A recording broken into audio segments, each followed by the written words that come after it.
Warm greetings, everyone. On behalf of W4W Foundation, a think tank instituted as Citizens Collective, we welcome you to another session of Wednesdays for Water. The conversation today is on challenges of implementation of Wetland Rules 2017 and experiences will be drawn from Madhya Pradesh. The objective of Wednesdays for Water is to engage in conversation with water experts, grassroots practitioners, policymakers, and youth to explore the complex and intertwined issues associated with water and the possible solutions that water workers are working around it. We have expanded since then to have more activities like the Friday Waters, which has 4 sessions on water talkies, thesis club, book reading, and now we are starting book reviews and water arts. We also do Monday Munching with Women for Water, besides organizing water workshops, water walks and talks, seminars, special courses and conferences to continue the water conversation in various possible ways. In here at W4W Foundation, we strongly believe that water conversation is the keystone to water conservation. Do visit our website www.w4w.in for more details. My name is Mansi Bal Bhargav, and I'm the host for the session today from W4W Foundation. Actually, the Lake-Pond series, which we are going to host today as well, has already been conducted for around 9 sessions, plus few more sessions where we have invited speakers to talk about their book. Even I presented my book on what not to do and what to do with lakes. So in the 9 sessions in the past, what we have tried to do is understand from these hardcore lake workers, how do they look at lake? How do they look at policy? How do they look at community? And we have tried to understand how they have decoded not only the social engineering with the community, but also the ecological, I will say, hands-on of how to really work with the ecology and use technology at the best possible way. So with these words, all the 9 sessions are already on our YouTube channel as well as in the website. You can get hold of it. And we hold the Lake-Pond series once a month. This is season 4 of it. We only ran it in the season 3. And today we are starting with season 4 Lake-Pond series. And the first one is the session 10.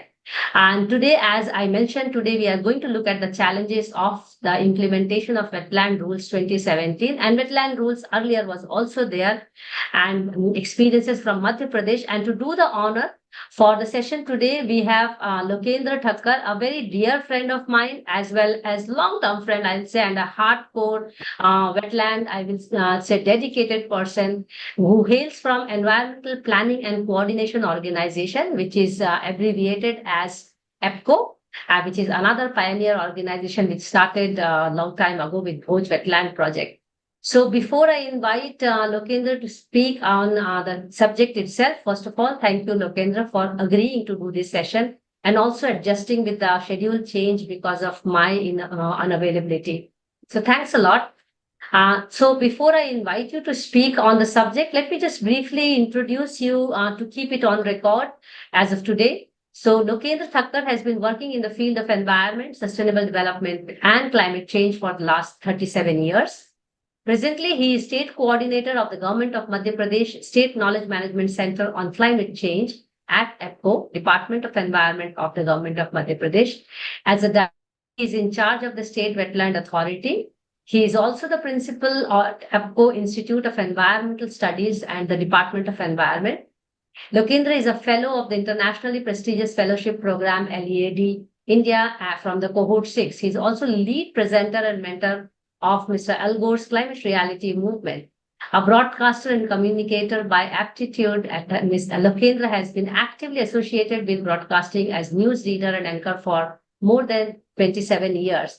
And I know Lokendra for a long, long time. In fact, during my first master's, when he didn't really know me, but when I went for my PhD and we had a common friend, Deepthi Mukherjee, so it's a good time to also acknowledge her because that's why we know each other. So thank you, Lokendra, for giving us time. And also, I would like to really get your opening remark on being in this field for so many years, and then we can have your presentation. Thanks. Over to you. Thank you, Mansi, for inviting me and having me for this very prestigious, talk series for W4W Foundation. And I was always looking forwad to get my sort of, number when mera number kab aayega kind of. So I'm so happy that finally I'm here.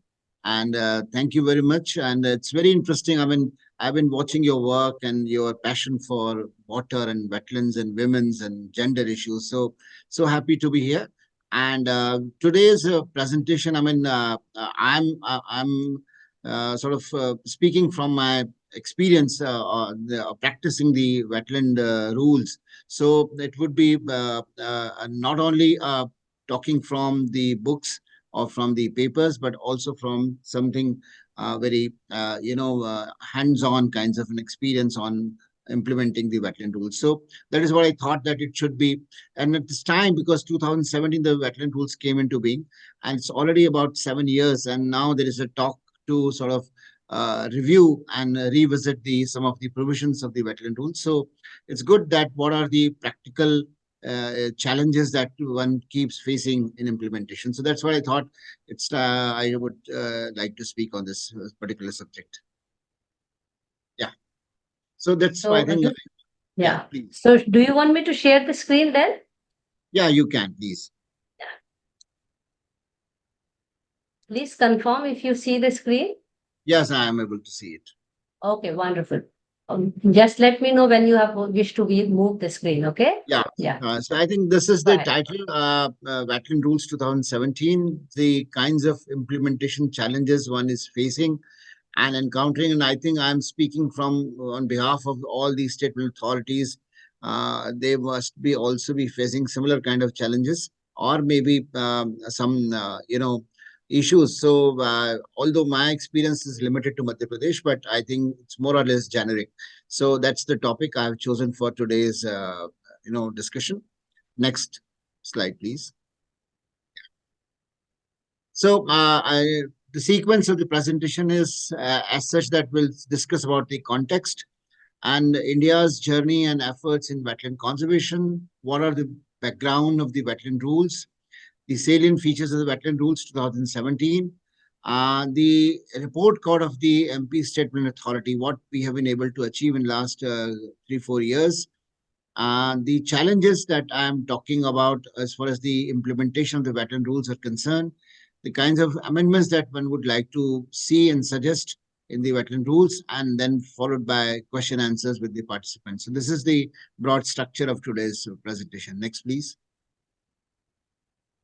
So, I mean, we are just recapitulating, but it's good to sort of look at these numbers. India has about 7 lakh wetlands, which is covering about 4.5% of the country's area.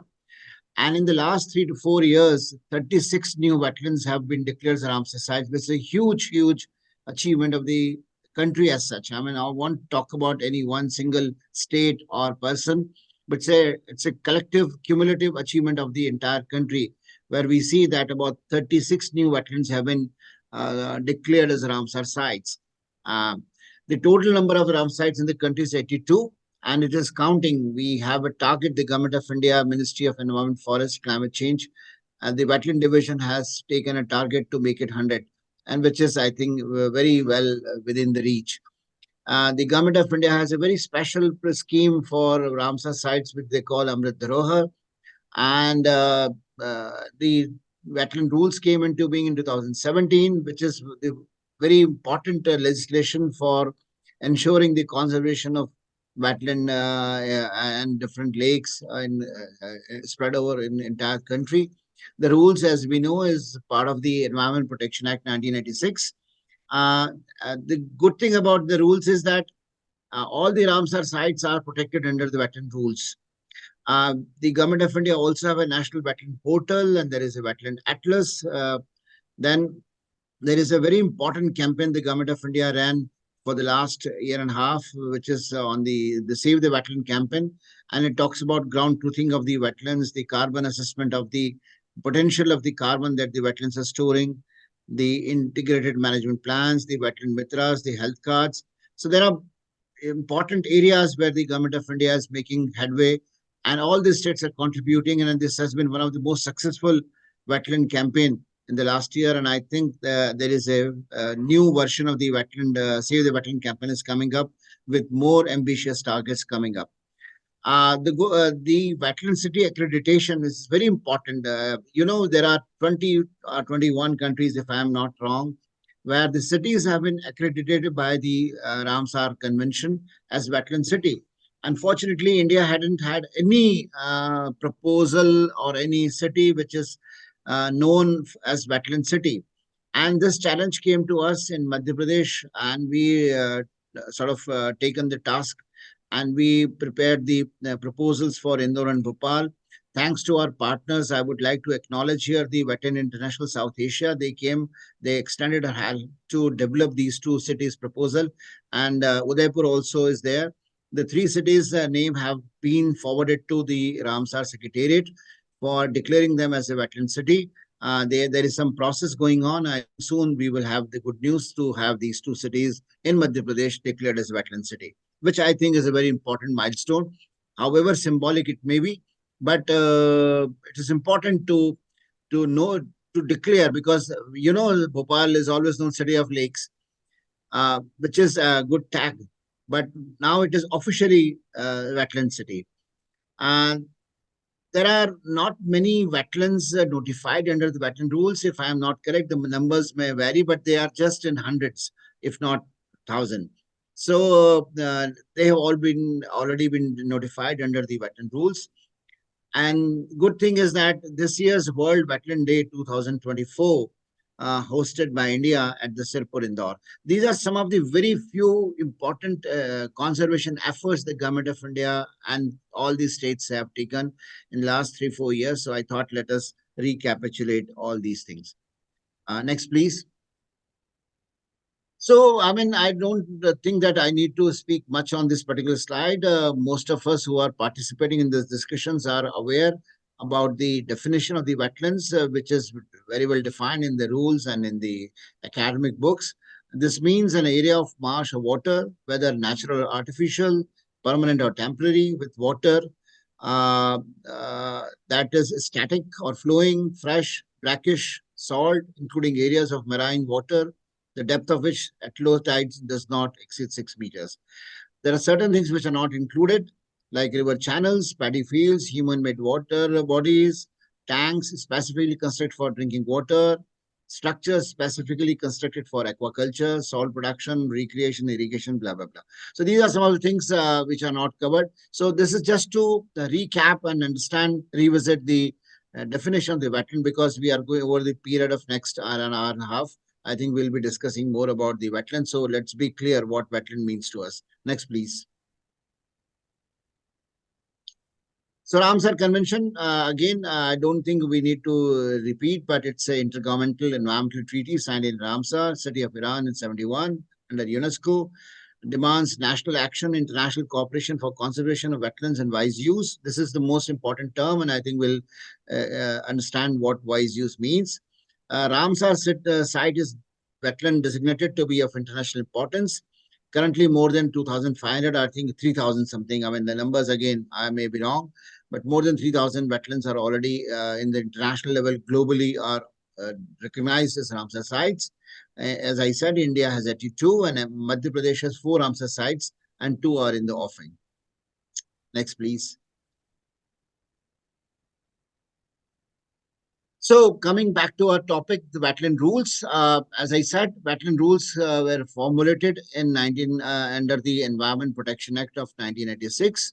And these rules, which are of 17, are sort of, they have superseded the wetland conservation rules of 2010.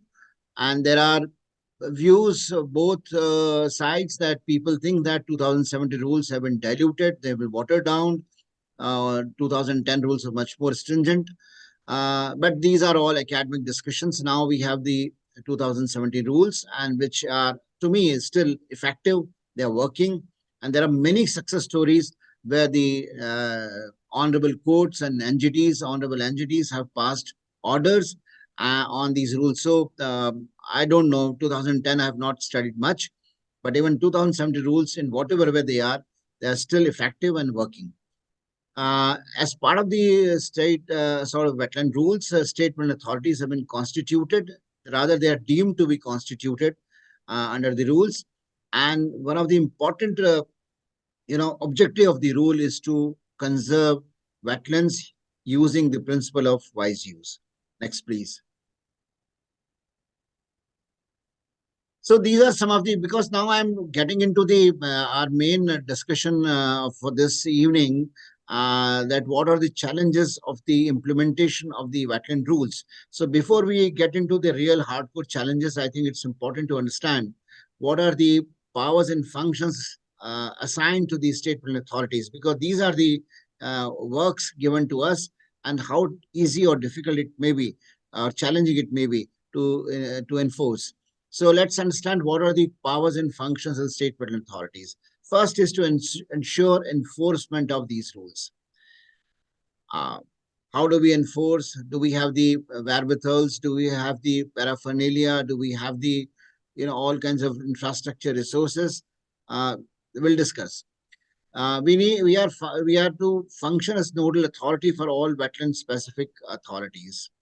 So if there are different wetland specific authorities within the state, like Bhoj, at time there was a talk that we should have, and I personally feel that we should have a separate authority for dealing the wetlands like Bhoj wetland. So if such a case, in such a case, if there are wetland specific wetland authorities, the state wetland authority will be the overriding, will have the overriding powers. That would be the nodal authority. This is one of the important function that we need to perform. We need to issue directions for conservation and management of wetlands to different departments, different agencies, different institutions. We are also expected to create awareness among stakeholders and local communities. We need to advise on any other matters, suo moto, or maybe as referred by the state government. We are expected to prepare integrated management plans for review of each of the notified wetlands, identify a mechanism for convergence of implementation, and last but not least is we need to follow wise use principle. Next, please. So continuing with the powers and functions, one of the most important function that we have is to prepare a list of all wetlands. And the rule says that as soon as the rule came into being, within 3 months, we need to have the list of wetlands. Within 6 months, we have to have a list of wetlands that we consider appropriate for notification. And within 1 year, we have to have a comprehensive digital inventory of all the wetlands. So this is 3 months and 6 months and 1 year. So by September 18, because I think September 17, the rules came into being. By September 18, all the state wetland authorities should have all these kinds of information in their hands. The list of wetlands in 3 months, list of wetlands to be notified within 6 months, comprehensive digital inventory of all the wetlands within 1 year. I don't think that all the state wetland authorities have similar kinds of information available, ready to use kind of information.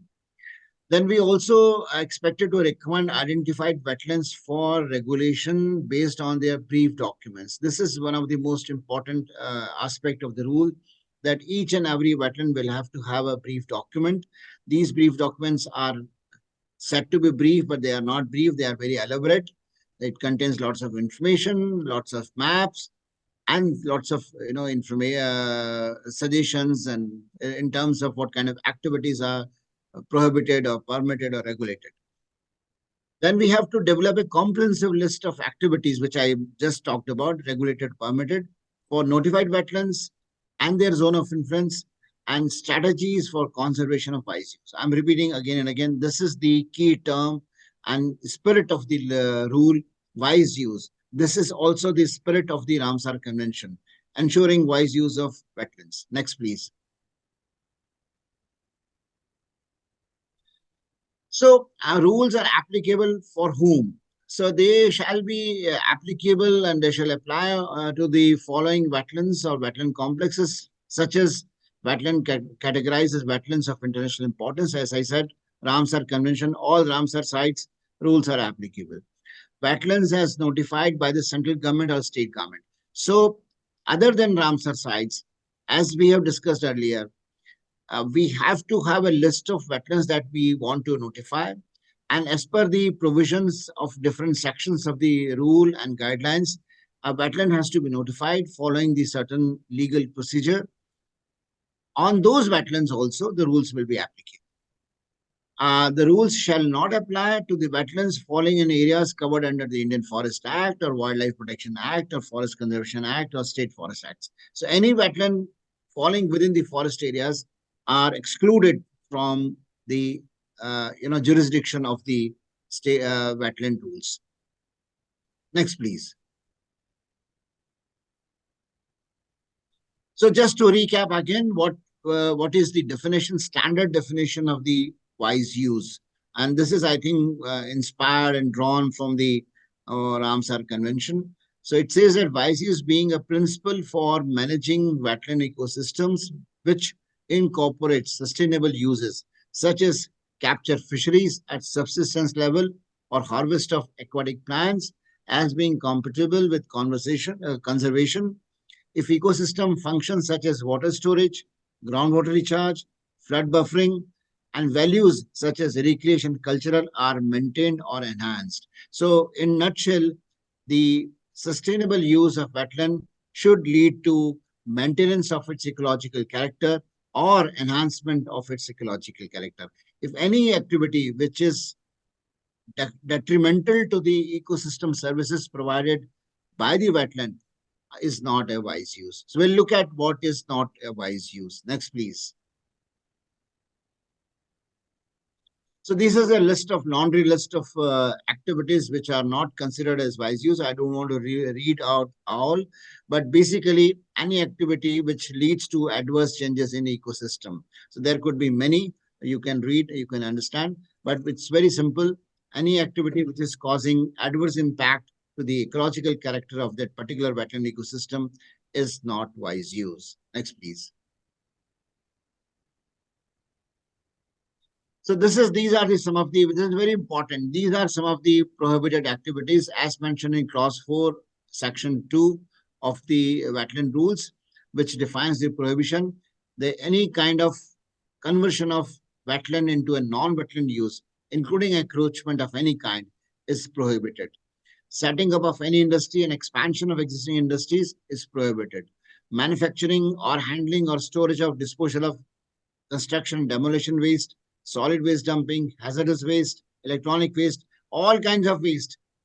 If you are handling or storage or disposing in the area, that is prohibited. Discharge of untreated waste and effluents is prohibited. Any kinds of permanent construction within the 50 meters of the wetland boundary is prohibited. Poaching, of course, is prohibited. You can't even there's legal poaching or no, this is not allowed. State wetland authorities may consider expanding the list based on site-specific conditions. And the ministry may permit some prohibited activities on very special, condition, some ground realities. The Ministry of Environment, Forest and Climate Change has a National Wetland Committee, and that committee may consider relaxation of certain prohibited activities inside the wetland or in the zone of influence. Next. So these are the list of regulated activities. I am not again going into the details of it. I think these are simple, but we can next go on to the next slide, please. Next. Next. So coming on to the MP Statement Authority, the rules came into being in 2017. The authority was constituted in 2018. Honorable Environment Minister is the chairman of the authority, and the Chief Secretary of the State Government of Madhya Pradesh is the Vice Chair.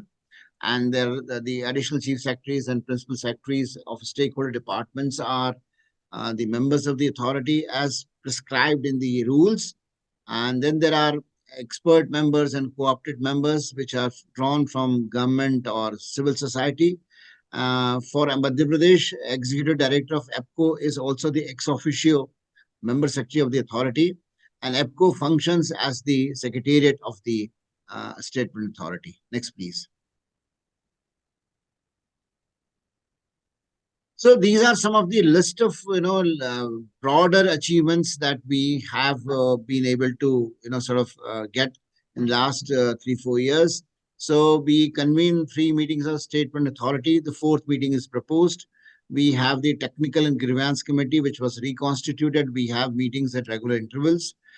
We have 3 new Ramsar sites designated after a long gap of 20 years. The first site of Bhoj Wetland was designated as Ramsar site in 2002, and 2022, after a gap of 20 years, we got 3 more. The 5th site is under submission, and the 6th is in the making. So maybe we'll have total 6 sites as far as the near future is concerned. We have a website of the State Authority with the grievance redressal mechanism. We have a digital inventory prepared. A portal is up and running, although some corrections are needed, and we are working on to redesign this portal. We have a wetland health cards of 120 wetlands. By the way, I would like to mention over here that we have 15,152 wetlands, which are bigger than the size of 2.5 hectares. So a huge list of wetlands spread out, dotted all around the state, in nook and corners of the states. So, as I said, Wetland City accreditation for Indore and Bhopal, we are the first in the country, so we take pride in it. Lots of public awareness, education events with bird watching and city dialogues and whatnot, all kinds of things that are happening. We are the knowledge partner of Chhattisgarh. I don't know about Telangana. We have written, but I haven't had any sort of conversation with them. But yes, with Chhattisgarh, we are providing all hand-holding support to them. We have 5 live projects going on under the NPCA, and we have district wetland conservation committees, which we have created, set up in all the districts, and at least the committees have started, functioning in many districts. We are receiving that the meetings are happening, issues are being discussed, and some discussions going on at the district level on the wetland conservation also. Next, please.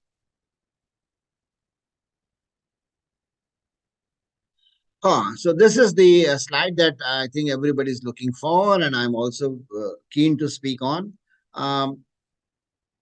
When I shared this, flyer that you sent, Mansi, to me in my networks, one of my senior colleague, I don't know whether he's connected or not, but I hope that he would connect.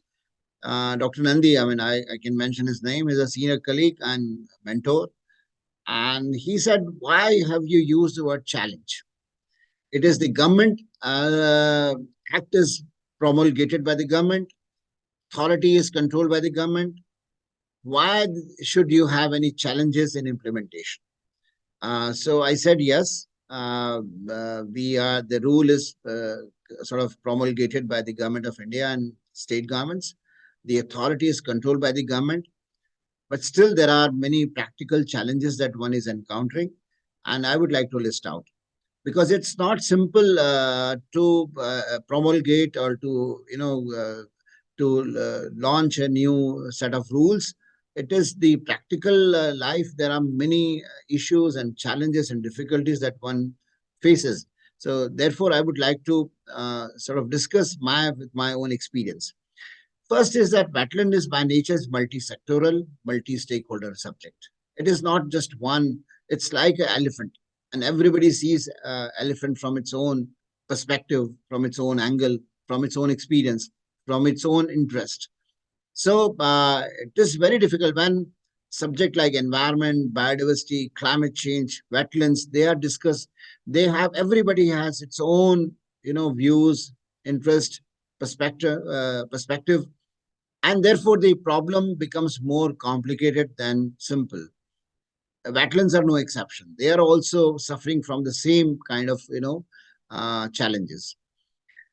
If you look at the rules, as I mentioned earlier, that one of the most important, function of the wetland authorities is to notify the wetlands. Unfortunately, the wetland notification story is not very encouraging. and MP is no exception. Um, uh, I can take pride in many things, but I'm also a laggard as far as the notification story is concerned. We have not been able to notify a single wetland in the state of Madhya Pradesh in the last 7 years, ever since the wetland rules came into being.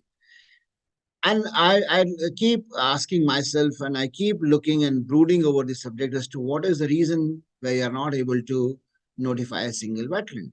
We have been able to get 3 more Ramsar sites, and rules are applicable. But in the books, if you look at and you read carefully, rules are applicable on 4 Ramsar sites, but we need to notify them separately as per the provisions of the rule, section 7, I think, which talks about how to notify wetland. The reason is that the for notification, you have to have a brief document, and the brief document contains lots of information, which are social, economical, biological, physical, all kinds of information about wetland. And then you need to have the maps, which are which we call the zone of influence maps, and there are certain technology required for it. And there are scales that we need to follow. There are certain guidelines that we need to follow as far as the maps are concerned. And then, having done this exercise, having done the brief document, we need to identify the set of activities that we discuss: the regulated activity, the prohibited activity, and the permitted activity. And this entire exercise for notification process is very time consuming, very cumbersome. And most of the agencies which are responsible for wetland conservation are not seem to be very much interested in getting this wetland notified. Even if we do it with hard effort and labor, this proposal will have to be approved first by the technical committee. Then the authority will have to approve this proposal and make recommendation to the government of Madhya Pradesh for notification. And at that stage, the government of MP will have to invite public consultations, and people will come up with their ideas, suggestions, and after hearing, public hearing, this wetland will be notified or not notified as the government decides and deems proper. Therefore, the notification process, although it seems very simple and very attractive, but it is not happening, and MP is no exception. You have more than 2 lakhs wetlands in the country, which are bigger than the size of 2.25 hectares. But if you ask me what is the number of notified wetlands, it's in hundreds. And one of the leading state, Rajasthan, has notified 41, I understand. But I don't know, do they have the zone of influence maps of each and every wetland they consider to be notified, or do they have the brief documents? I mean, it's not available in public domain. So one has to look at and make an inquiry whether these 41 wetlands of the Rajasthan government have actually been notified as per the process. I'm not finding faults. What I'm saying is the process itself is so cumbersome that even if you want to notify, you get into that process. And personally, I'm a process person, but process should lead to some kind of product. If the results is not happening, then the process is of no use.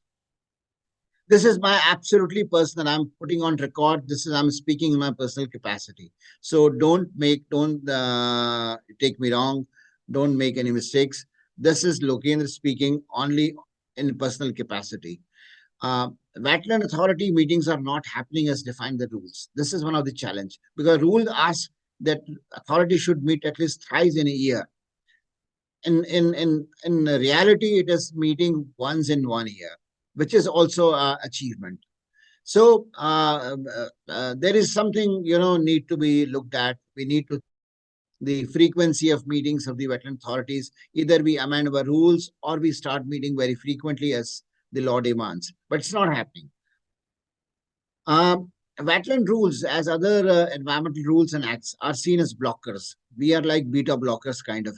People think that we are not facilitating the development process. Rather, we are looked at as anti-development. And the reason is that there are lots of prohibitory provisions as far as the rules are concerned.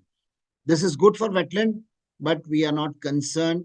We are not sort of considered as the pro-development. So I've written here in my suggestions that we need to change this perception.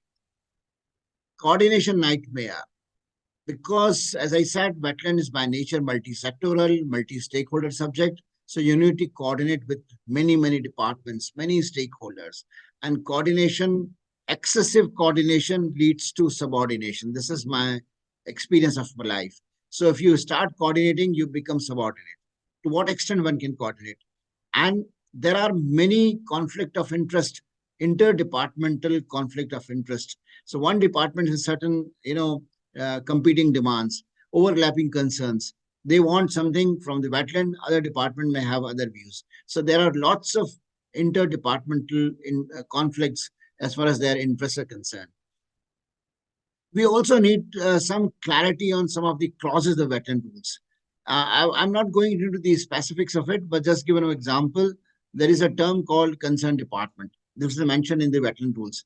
I'm still not able to understand what they mean by concerned department. Which department is known as concerned department? Whether the department under which the authority has been constituted, or the department under which the wetland has the jurisdiction. So, because wetlands are also covered by the urban administration department, the rural development department, the agriculture department, the fisheries department. So there are many departments which have wetlands. So this term concerned department per se is not very clear. So we need clarity on these terms which are mentioned in the rule. There are many, but I'm just citing one. In terms of guidelines, there is I just want to inform that in order to implement the wetland rules, the government of India has come up with the guidelines of for wetland rules implementation. Within guidelines also have certain, gray areas. One of them is fisheries. Like fisheries is, the term that they've used is fish culture. Now, it's not very clear whether this activity, fisheries activity, is allowed or not allowed. It's regulated or not regulated. Either they should mention commercial fish farming is allowed in the wetland or not, or it is only for the academic or maybe some scientific purpose. So those kinds of, clarity is needed as far as the guidelines are concerned.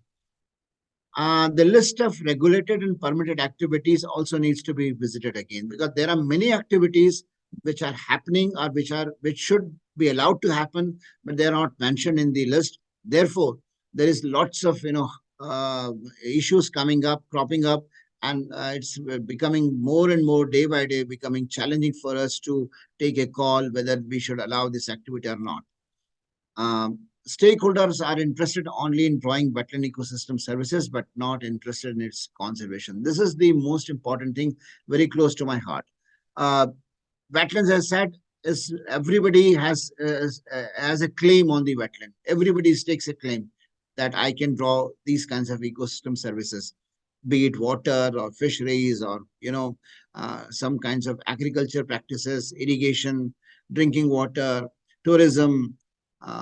All kinds of departments drawing different kinds of benefits from the ecosystem, but are they willing to contribute for the conservation? I liked your phrase when you said conversation is important for conservation. So are we conversing with each other? Are the departments talking to each other? Are they willing to put in their money and their resources for ensuring a long-term sustainable conservation of the wetlands? I think they are not. Fisheries department wants you to use wetland for fisheries, but ask the question, are they willing to put in some money to ensure that there is enough water in the wetland? Tourism department wants to run their motorized boats and cruise, but are they putting any money to ensure that there is enough water to ply their motorboats and cruise? No.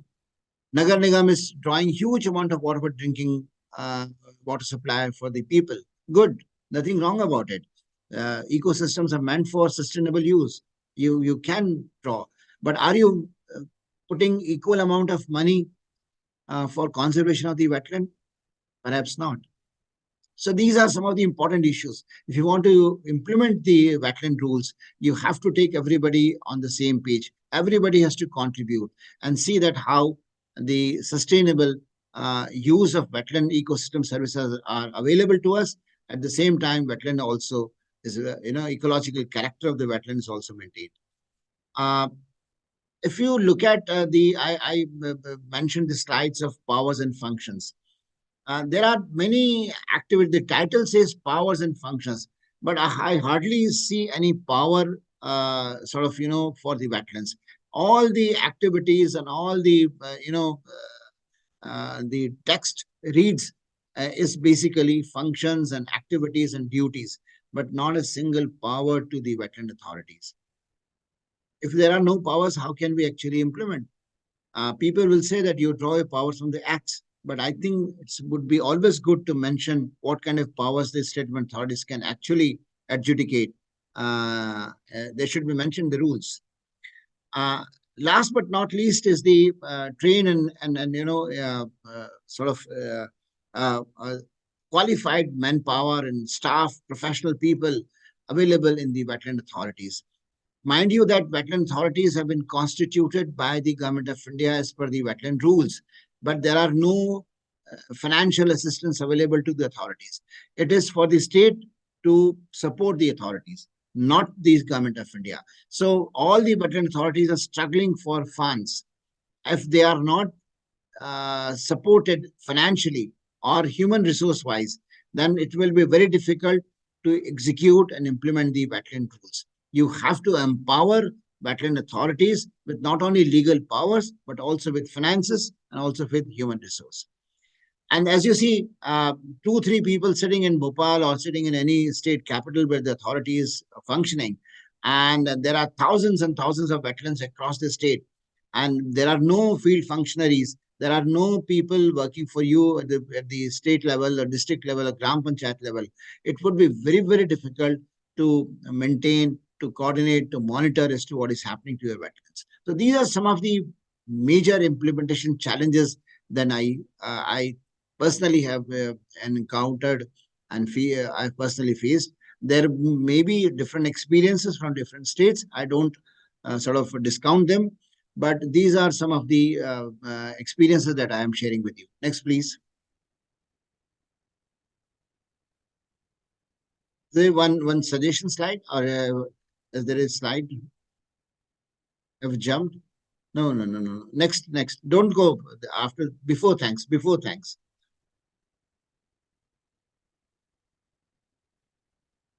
Oh, I missed. Have I missed that slide? Just wait a minute. I think the slide is deleted, but I think I can speak from. I don't know. I missed that slide. Can I stop sharing and check in the PPT if it is behind? If you can tell me the title. Let me just see, Abhishek.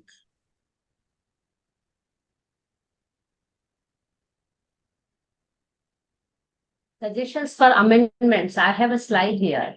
Yeah. So I think while I sent you this slide, can you show that slide, suggestion for amendments? I will. I have already put it in place. I will do that. Yeah, this is here. So I think by mistake I deleted the slide. So these are some of the suggestions for amendments to be considered for the wetland rules. First is simply we need to simplify the process of wetland notification. Unless we simplify the process, it will be very difficult for us to achieve the desired goal. So there are lots of discussions going on, and but we need to look at how much we can simplify. And simplification should not lead to non-seriousness. I mean, maintaining the seriousness of the notification process, but the kind of steps that are involved, I think we should look at how best we can find a solution. Here, I would also like to mention, and I've been requesting at different forums also, that all the Ramsar sites should be considered deemed notified. They are not as of now. And I've been requesting to different officials and different forums and meetings that in one stroke of pen, the Government of India can declare all the wetlands of international importance, which we know as Ramsar sites, as the deemed notified under the rules. I can understand that there are Ramsar sites which are within the forest areas. So you can barring those wetlands which are falling within the forest areas, the rest of the wetlands which are out of forest areas should be deemed notified. So that would help a lot. Second, we need to change the perception of the stakeholders and decision makers that wetland rules are pro-development. Right now, as I said, we are considered as blockers, hurdles. We need to change this perception. Perhaps we need to accept some of the ideas that are, floating around. We also need to create a mechanism for resolving many interdepartmental conflicts of interest. Right now, there is no one forum.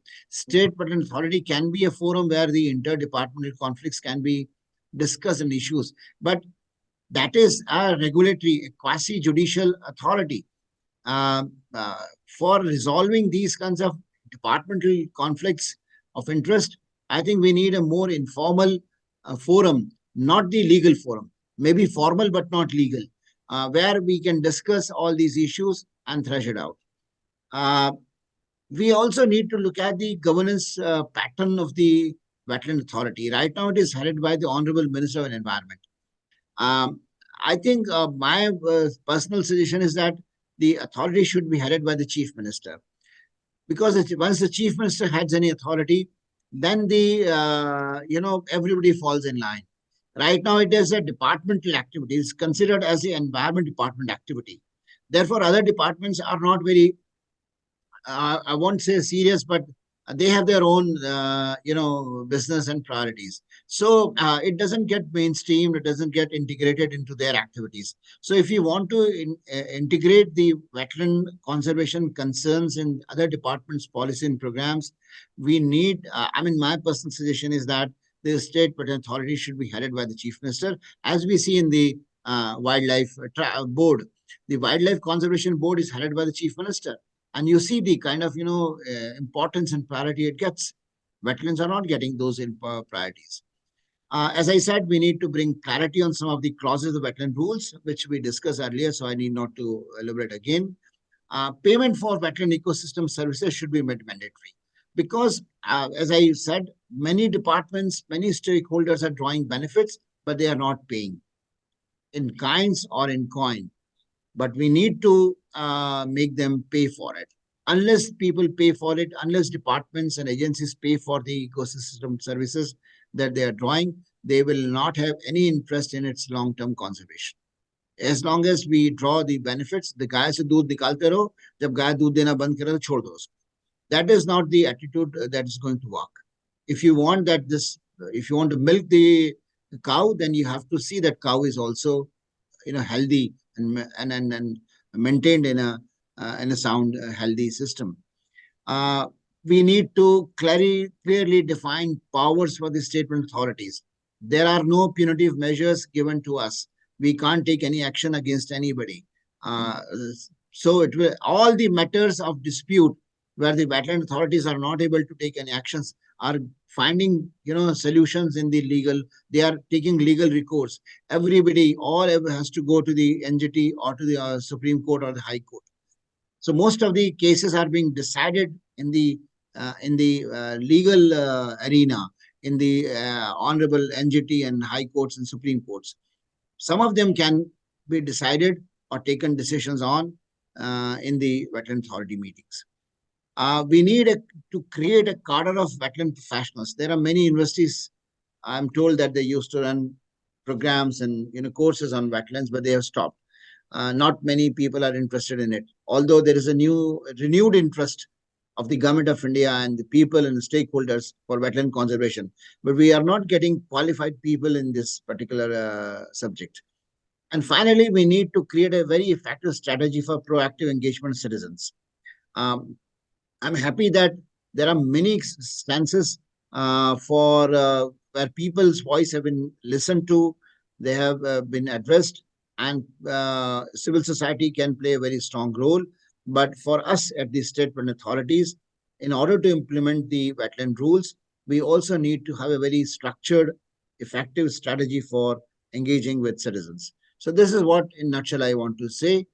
Thank you, Mansi, for giving opportunity. And if there are people who want to ask questions or you want to ask questions, I'm happy to answer.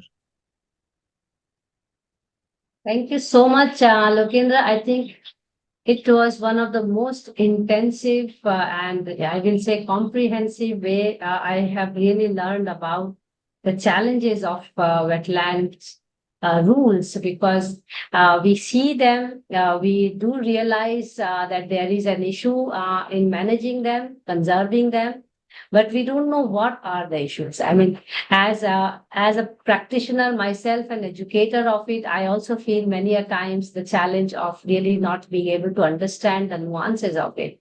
So actually, there is going to be a short Q&A with me first, and I will request all the participants to really pose their questions in the chat box. I'm going to take them first because this is a special series and we are coming up with a manuscript and I'm going to be the editor. So of course, I need to clarify my doubts and also I will summarize the session that you presented.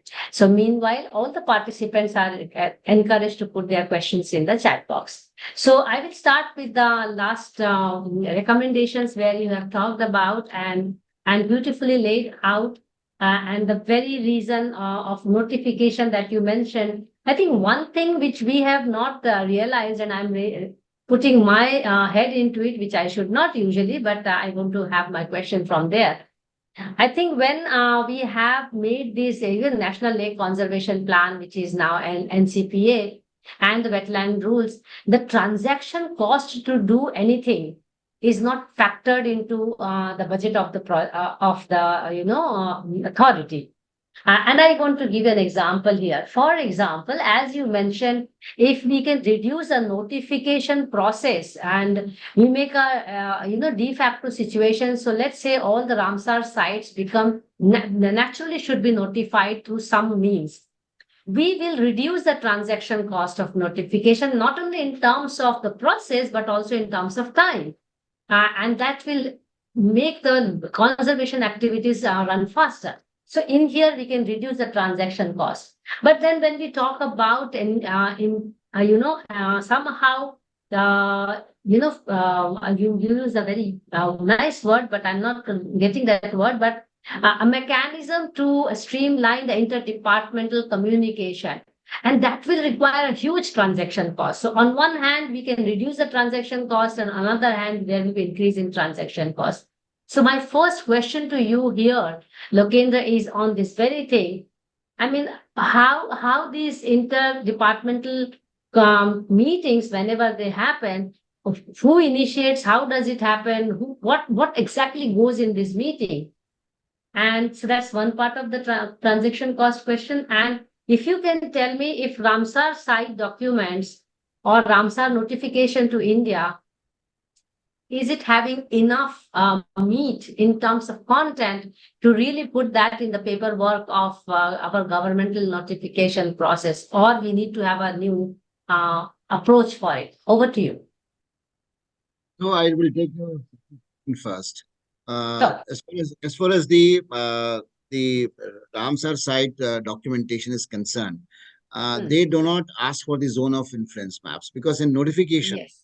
so there are enough scientific information available as far as the brief document content and the Ramsar site information sheet contents are broad and by and large the same. But for notification, we have to have these, zone of influence maps. And you being an Yes. architect, you understands cartography work. And these days, because of Yes. the technology, it's very simple. But still, we Yes. need to have those maps. And what is happening, Mansi, here is that most of the wetlands are, I mean, barring few in Indore and Bhopal and Jabalpur, Gwalior, kinds of, they are big cities and the Nagar Nigams are huge.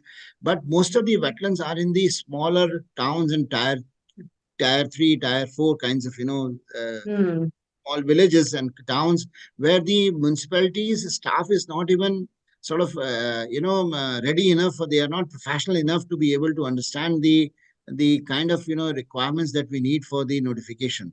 And we need a continuous handholding for them. So Yes. there is not much of, bottom up kind of, uh, sort of, support available. So you can use most of the information available in Ramsar. And second thing is that all Ramsar sites, I mean, can be notified. But all lakes are not Ramsar lakes. So, Of course not. But money, just to ease the work, to get yeah, started, because it will be very motivating if that yes. process can get Even started. I tell you the personal experiences that from Bhopal, the first Ramsar site, there are a lot of information Mm. available. We have the Yes. integrated management plans. We also have the zone of influence maps. And Yes. SAPT also did a study, though those maps are available, if not formally, but informally. We already have issued an administrative order for the Bhopal Bhoj wetland. Still, Mm. the proposal for notification is not coming forth. It's not coming Mm. because I Okay. think there is a huge sort of constraint for municipal corporations and for stakeholder departments that once you notify, there will be a lot of restrictions. This is what Mm. people think, and this is the major uh, you know uh, bottleneck for Mm. getting those wetlands notified. Also, I Mm. want to tell here that I forgot to mention that there is no criteria mentioned in the rules which wetland should be notified. There's no Mm. criteria. So, like for us, we decided we chose because it's part of our function. We have to have a list of wetlands that we want to notify. This is the duty assigned to us. So we got 10 we identified 10 wetlands. You will ask Mm. me why, which are these 10? What is your criteria? So my Criteria. criteria, yeah, my criteria was only investment criteria. We have invested about 160 crores on these 10 wetlands. So I think on money on the wetlands on which we are investing money, at least we should conserve them first. So that is the Yes. criteria I chose. But this criteria is not mentioned in the guidelines or in the wetland rules. This is a criteria that we devised on. What I would Mm. suggest here is that the rules or perhaps the guidelines should also have mentioned certain criteria based on which wetlands can be identified Mm. for notification. Mm. Wonderful. Actually, that brings me to a question when you were talking about that there is not much of support coming from the bottom up and that is also linked to the shortage of human resources at all scales in managing wetlands and lakes in the country. And you also softly mentioned about some schools and colleges. It is ironical that much of the Center for Water are actually closing in the country because there are not many takers. Given this situation, and then given the situation that most of the municipality officers in the smaller towns and all, when they have not gone through the entire document, when they have not been capacitated for what it is to have wetlands and what it means to get it notified or do's and don'ts of notification for that matter, there is always going to be this sword of development, I will say, or anti-development, as people perceive. That moment we talk about nature conservation, it becomes kind of a natural understanding of people that it is anti-development. And that ecology and development can coexist is not yet a narrative set up by the policy as well. I mean, when we look at the wise use of wetlands, I think when Ramsar came up with this idea, even UN took it up for a long time, and even our wetland rules talks about it as a leading narrative for it. But then still there is an overtone of development in the wise use. Yeah, I mean, uh, still, in that sense, also local authorities are skeptical about wetlands to be seen as wetland conservation projects than wetland development projects. I'm using these words very carefully. Being a scholar, I am really, really interested in how the words are misinterpreted and manipulated in the process, as well as then it is shown in the projects. The way we are doing lakefront, wetland tourism, riverfront projects, it gives me nightmares to look at the way we talk about it. So I think there is somewhere this relationship of lack of good professionals, which leads to lack of misunderstanding and creates room for misinterpretation. And these are not factored in wetland rules. I mean, if we do not have water professionals in the country, who are going to manage these water bodies? Who do we expect to who are these professionals who are going to manage them? Just somebody coming from any background and having no know-how of water bodies are going to look at water bodies mere, and they will take the wise use from the development side, not from the ecology side. And I know you and I already have this fear that wetlands have this threat of looking at them at developments. How do you link the pedagogy and the profession gap? I strongly believe unless and until we educate people at university level about water and water bodies, we are not going to create professionals. If we do not create professionals, we are not going to have people who have more empathy toward water bodies. So then, I mean, I am not a water expert, but I'm said that I'm water expert. I don't think I have that much empathy that I should have as an ecologist. And if I look at more people like me, I get very scared, because eventually, if we don't understand where do we head from it? So, what are the programs that EPCO now really does for capacitating at the local level? I mean, I know you are also running educational programs about it. Would you like to highlight some of them? Yeah, I mean, capacity building of wetland managers and people who are formally or informally involved or sort of expected to get involved into the wetland conservation efforts. It's a very important thing. I mean, we normally think that capacity building is something which, is a soft issue, but I think this is the most important issue. When I say that we don't have trained professionals, what I mean to say is that there must be people, simple biologists, if sort of given some kind of, training, can understand the nuances of wetland ecosystems and wetland, conservation. But we don't need, lots of academic research. I mean, the research is already there. You need to continue to monitor your quality of your wetland, quality of ecosystem services. That is enough. That's good enough. But you don't need a rocket. It's not a rocket science. I mean, No, it's not a rocket science. what you need, there are people, in India. I mean, if you read those, books of Ajbi Khare and Talab kinds of, there are people who understands how wetland is to be, lake or talab has to be maintained and how it is to be managed and conserved. This is something which what you need, empathy, you need passion, you need general understanding of the wetland. I myself is not an ecologist. I mean, I learned ecology only over years of practice. I'm basically a chemist. I'm a chemistry person. But over the years, you understand and you develop interest and you read and you learn, and that's how you become, passionate about it. So I think that this is what I want to say, that capacity building is important. Involving people and giving them opportunity to raise their voice is important.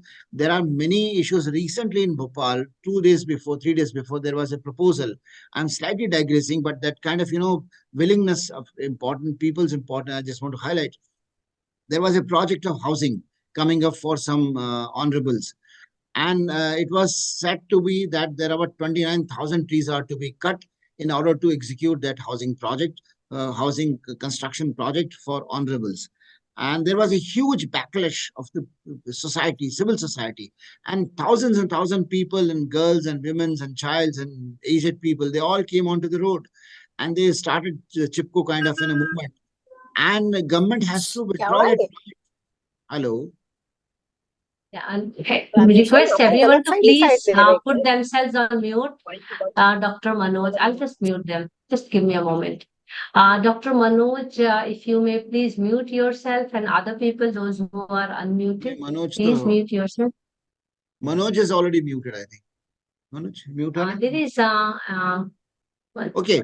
I think there was some. Please continue. Yeah. What I was saying is that there is huge people, support available. We simply want to capitalize on these kinds of, people support, and the same can come up for the wetlands also. If there are wetlands in some kind of, danger, some kind of threats to the wetlands, I think people will come up. So we need to capitalize on this kind of, the concerns and the feelings and the support that is available on one side. On the other side, we need simple, qualified peoples who have empathy and interest to save the wetlands. Here, I would like to say that wetlands are basically biological ecosystems. You need engineering solutions. I am not sort of discounting that, no, we don't need engineering solutions. We need, There are, issues and requirements. But by and large, engineers will also have to look at the wetlands from an ecological mindset. If engineers are looking Yes. these as hardcore civil or mechanical issues, then they will not be able to solve the problems. I always see that wetlands or lakes or biological ecosystems are being managed by more of a mechanical mindset rather than ecological mindset. So As the an principle, infrastructure, as an yeah, infrastructure. yeah, yeah. So if we say wetlands and infrastructure, then there would be a lot of problems. So my understanding, Yes. so my feeling is that we need to, you know, what is this sentence? I'm forgetting that the problem that created the same mindset, we cannot solve the problem. So if there is a mindset which has created Yes. a problem, we have to change the mindset in order to find a solution. So therefore, I think there is no conflict, but we need to look at wetlands as an biological ecosystems, and we start thinking the way wetland is, the ecosystem is, then we would be able to find a better solution. I think that also brings me to a very simple line which I want to put here before I invite. We have two questions in the chat box. Conserving wetlands and lakes and all other, as you mentioned, biological systems for themselves or for human beings will also make a very huge difference the way we look at them. Wetland for wetland or wetland for human beings? Because most of our rules are wetlands for our appropriation wise use of wetland. So we are still in that Anthropocene zone of looking at nature conservation, and that has to change. Forest for forest. And another point which I want to raise here is when you talked about community engagement, and you really made a very good question, example here, not digressing, but actually very pertinent. I have seen communities standing for trees. I'm yet to see communities standing for saving the wetlands because I think the nature of complexity, that trees they see growing, that wetland is not growing, but it is polluting every other day. And the vastness of complexity puts people into that prisoner's dilemma zone कि हमारे बस की बात नहीं है, हम कुछ नहीं कर सकते. But in the same prisoner's dilemma zone, people are also polluting bit by bit. Everybody is contributing to the pollution of wetland. So that's very interesting for me to really bring a note to you that how can we really mobilize communities to make them understand. And I read it somewhere, and you may please correct me if I am right or wrong, that saving 1 acre of wetland is equal to saving 80 acres of forest. And this is not known by most of the people. So I see people standing for trees, and I would really like through this platform that people should stand up for water bodies, no matter how small that is. So thank you, Lokendra. Let me just take some questions, and I will request Vishwanath to just unmute himself and really have interaction directly. I mean, I can read it, but it's better to have a direct interaction. Over to you, Vishwanath. Vishwanath Parmar. Would you like to pose your question? And Lokendra, you can also check it in the chat box, by the way. Hello, Yeah, Mansi. Vishwanath, over to you. Yeah, Hi, go ahead. hello. Actually, my simple question is, if we are at the stage that due to climate change, we are suffering a lot, heat waves and all, lot of things is happening, which are all adverse conditions where we cannot live properly. So if we talk about livability, then this is Mm, very difficult time. So why we are getting late for managing all those things which are actually helpful for the creating a livable environment, and the wetland is among mm, those parts. So mm, the I know that there is a simple rule that whatever we talk whenever we talk about water, soil or forest conservation, it mm. seems as a anti development. So that's Development. okay, but my point is in front of Mr. Thakkar sir, that how we can do that and why it is happening. Is there any possibility Over to that you. we can manage it?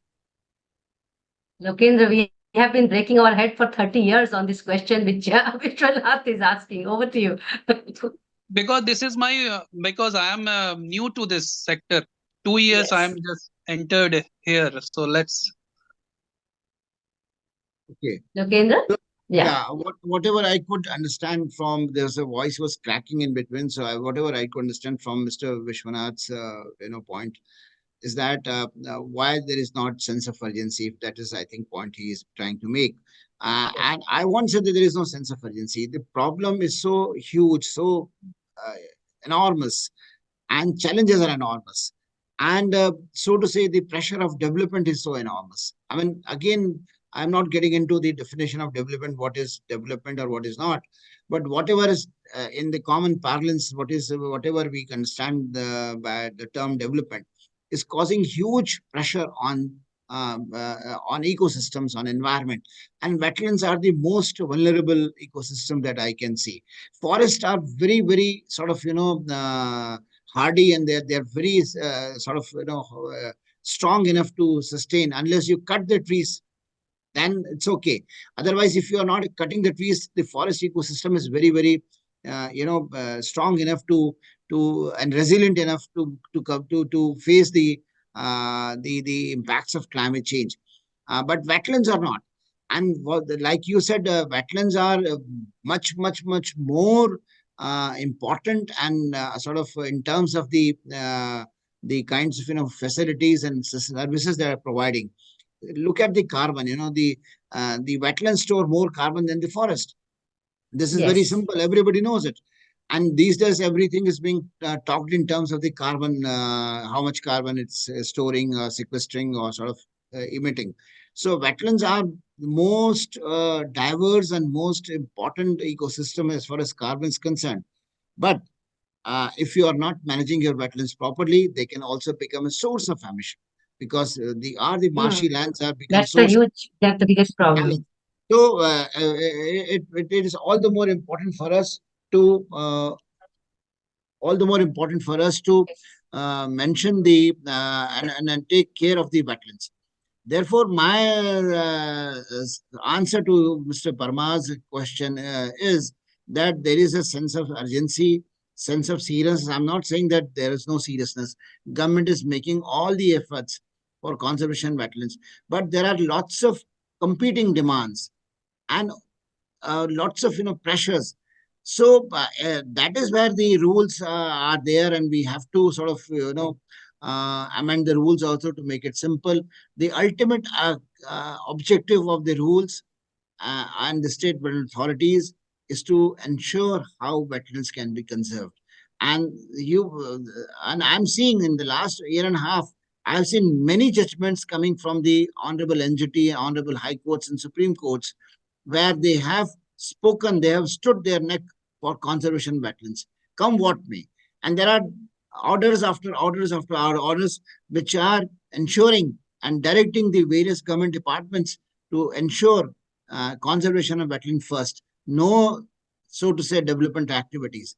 First is ensure conservation, then your development activity comes. So I see a very bright future, but challenges are enormous. We have to encounter challenges, and we have to keep moving ahead. Yeah, very well put, Lokendra. And I think the institutional challenges are equally, humongous as the community challenges. And I'm surprised, Lokendra, you say that people know about it. I really don't find people who know that saving wetland is more required. And there's no competition between trees and water bodies, but still, saving water bodies is more important than saving the trees. That is not understood yet by the community. I have not come across any set of community, even of government officials for that matter, that they realize this importance. But yes, communities have been very keen on saving trees. So let me just invite Sarika. Would you like to unmute yourself, Sarika Thakkar? You have a question, and I think it's a good question, but you actually posted it to me personally. I'll just put it in the public Yeah, space. good evening, sir, and Go good ahead. Please ask your question. Yeah, Yeah. it's not really question, it's just an observation that in the rule it says that each designated wetland to be guided by an integrated management plan. So whenever an integrated management plan is developed, it is more really to manage that wetland, and rightly as we are talking about conservation. So when it comes to IMP, it is more like doing infrastructure things and other things. to create more awareness about wetland, but it is really not helpful in that way, is my observation. So my question was that can we look at the wetland system through the watershed approach, where we know that I understand when you say that water is more important, but I equally feel forest is also more important. So can we look at the through watershed approach where we look at the entire landscape of the region? Because the watershed, the wetland may or may not be in the forest or in the area, maybe in isolated urban areas. Not really, people may not directly see the connection, why it is important. So to see the entire thing in its totality, can we look at through this approach and not just merely through the IMP? Because I had seen some websites coming up who can do the entire management of a wetland, and those also the rates are depending on the hectare wise. So where we are heading on to this, if such things comes up, there's no really conservation issue, but it really does go into the just management type. Okay, सब खराब हो गया तो इसको ठीक करने के लिए भी एजेंसी बनी हुई है. So that was my observation. Thank you, Sarita. Would you like to reflect upon what Sarita is mentioning, Lokendra? In brief, I will appreciate. Thanks, Sarita, for asking this question. I was deliberately sort of evading the this particular aspect. First is that I personally don't like the term management, because I agree with you. I'm not.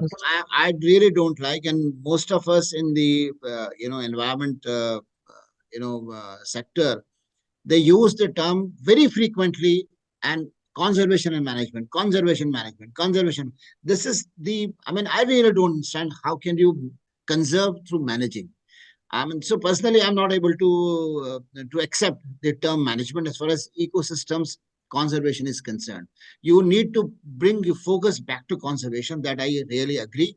But in the real life, in the hard realities, you have to use management practices, and that is why my problem is that management practices may not always be good enough and ethical enough to be able to find the solutions. Management sometimes becomes unethical also.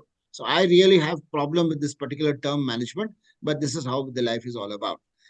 Secondly, you talked about the landscape and watershed approach.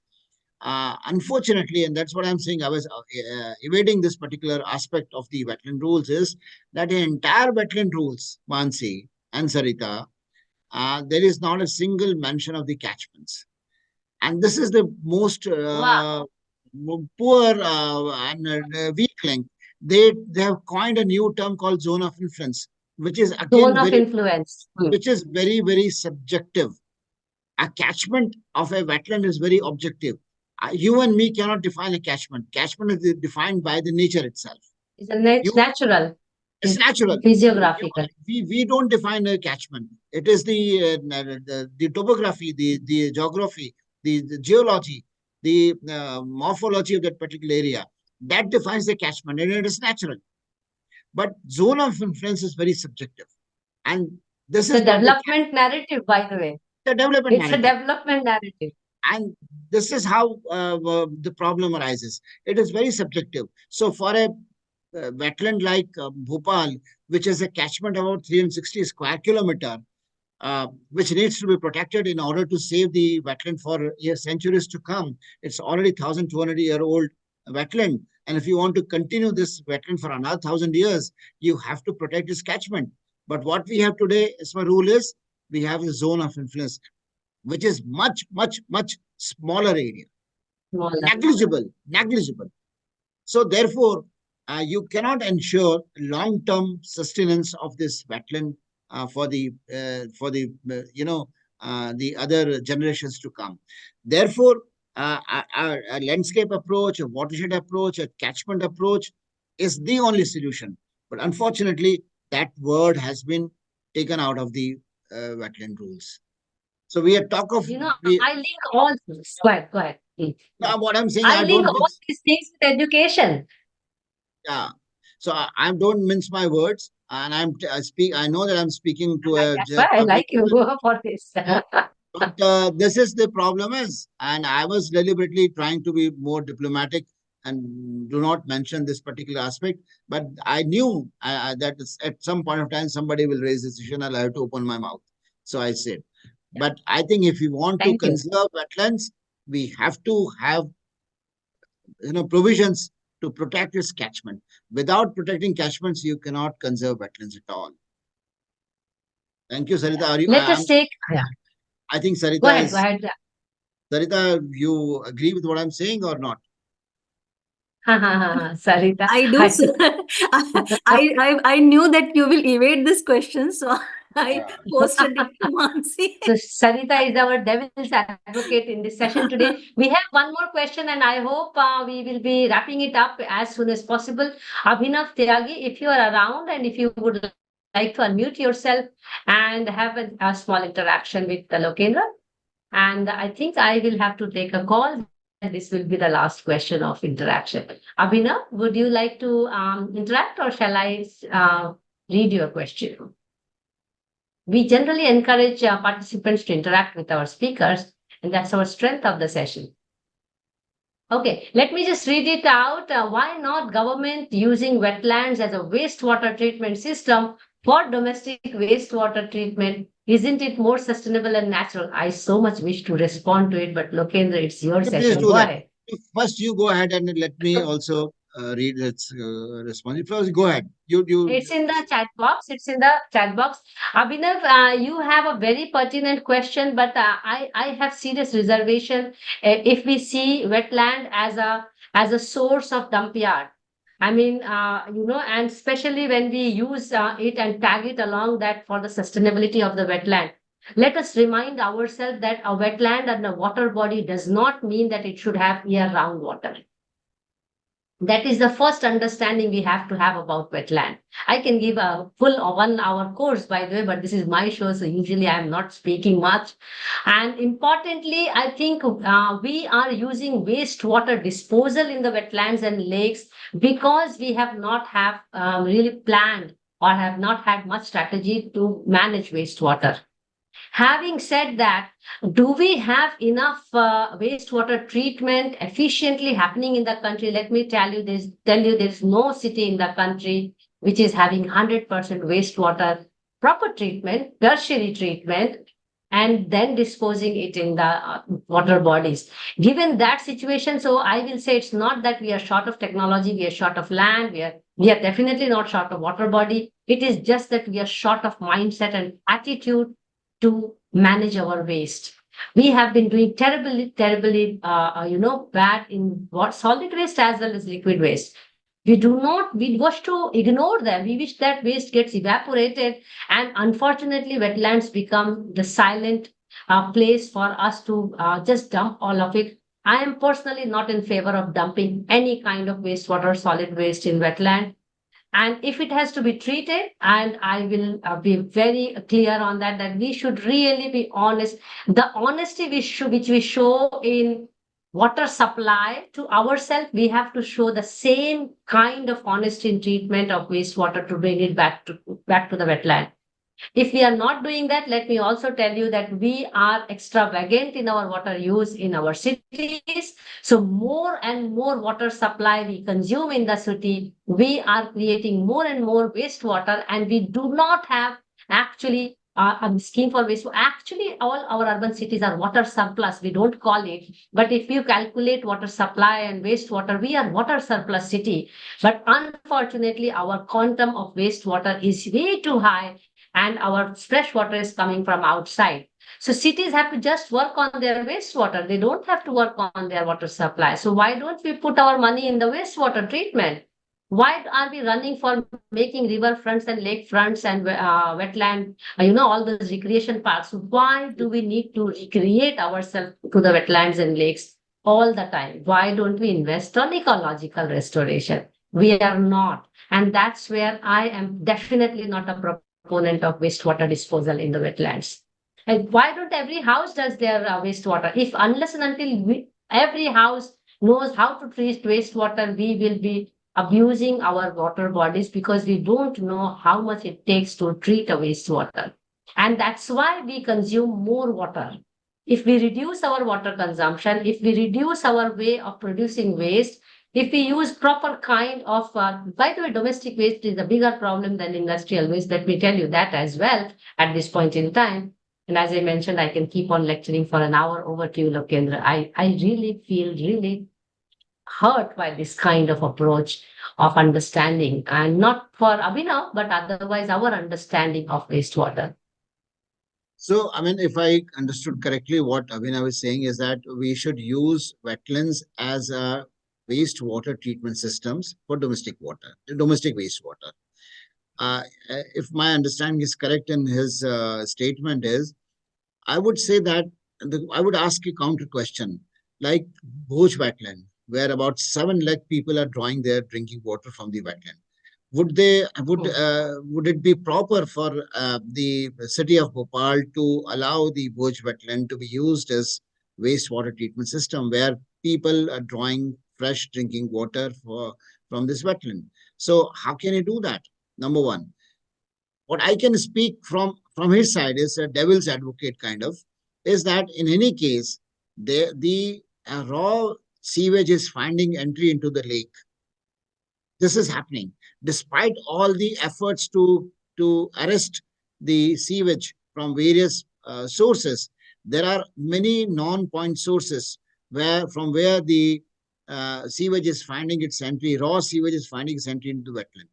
But that is not acceptable. That is a sort of, carelessness. That is something which we need to stop, because the rule says that not a single drop of untreated waste should be allowed finding its entry into the lake.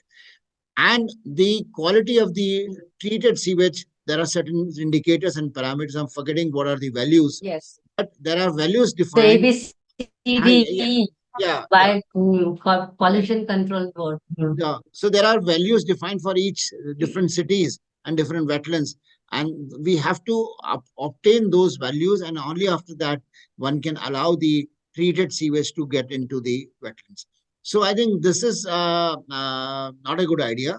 What I can say is that the wastewater treatment ponds, eventually they will convert into wetlands, wastewater treatment ponds. But a natural wetland cannot be used for dumping the domestic wastewater and get it treated naturally. That is not acceptable. I think I'll add here, and I mean, I really like that he posed this question because it makes us think harder. Abhinav, if our community agrees to drink that water, then why not? Then it is a circular water. You flush, you drink, you flush, you drink.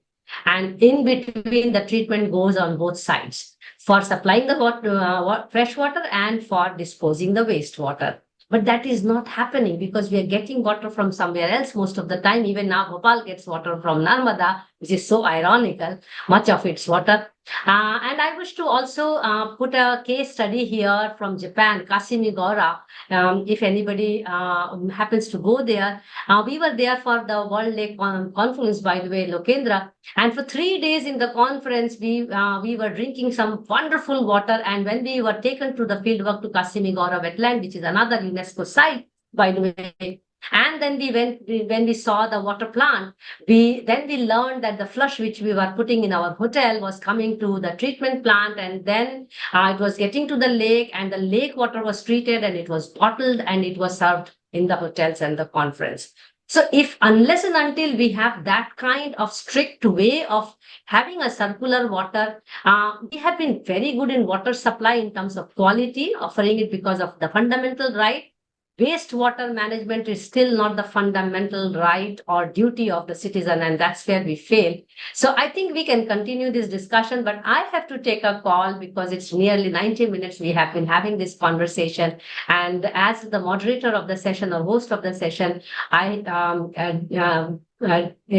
declare this as the end of the session. But before that, let me just thank Lokendra once again for the wonderful interaction, and especially the presentation, which raised a lot of questions. I still have lot of burning questions which I had to hold myself to ask you.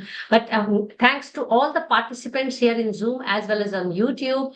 We really thank you for your support and encouragement to make these water conversations meaningful. As Lokendra also endorsed that conversations are extremely important, although we are doing it at this level. And I hope this also happens at interdepartmental level at some point in time. It will only happen when we have more water education available. We shall continue with Wednesdays for water sessions with more Wednesdays to come. And with our Friday waters and Monday munching, we are really inching towards 300 sessions. So we are running the longest water conversation at this point in time. So we welcome next week to another Monday munching and musing with women for water to acknowledge and appreciate the water endeavors of the women. And so next session is on June 24th with Dr. Veena Joshi. And the link is in the chat box. Next week, Wednesdays for Water session is on June 26th, and we are actually filling up the May session of Lake-Pond series. So we are having this month as 2 sessions on Lake-Pond series because we could not have in May and there was a refueling. So do join us for Lake-Pond series 11 on June 26th, and it is on from engineering to social engineering of lakes with Anand Malligawad, a very well-known name in the sector. We would like to hear him, and the link for joining is again in the chat box. With these lines, do keep checking our social media accounts and websites, www.w4w.in for regular updates. Once again, thanks everybody, and special thanks to my dear friend Lokendra. Keep doing the good work and keep being the voice of the wetlands. Thank you so much, all of you. Please take care of yourself. Goodbye. Thank you. Thank you. Thank you, Mansi. Thanks a lot.